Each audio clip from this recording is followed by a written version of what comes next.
Mahal kong mga kababayan, Ipinaabot ni Vice President Sara Duterte ang kanyang pakikiramay sa mga pamilya ng mga biktima ng pagsabog ng bomba sa loob ng Mindanao State University sa Marawi City nitong araw ng Linggo.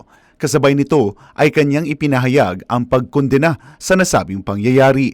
kasabay nito ay ang ating mahigpit na pagkondena sa nangyaring pagpapasabog at sa mga tao o grupo na nasa likod nito. Ang mga nasawi at mga sugatan ay mga sibilyan. Nakakabahala na ito ay nangyari sa loob ng MSU compound sa isang katolikong simbahan, sa isang bahagi ng bansa na may mahaba at madugong karanasan sa terorismo.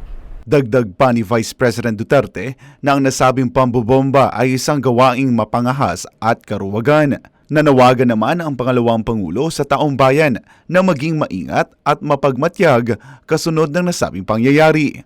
Nananawagan ako sa mga lahat ng Pilipino, lalo na sa mga Mindanaoan, na maging mahinahon habang nagsasagawa ng investigasyon ang mga otoridad.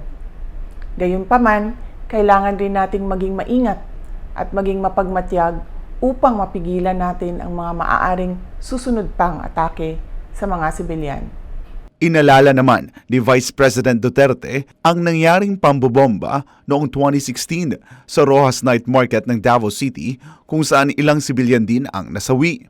Kaya aniya, alam niya ang takot at sakit na dala ng karumaldumal na gawaing ito. Dapat ay maging matatag tayo sa harap ng mga hamon at patuloy na banta ng terorismo. Huwag nating hayaan na magtagumpay ang kasamaan laban sa bayang nagkakaisa para sa kapayapaan.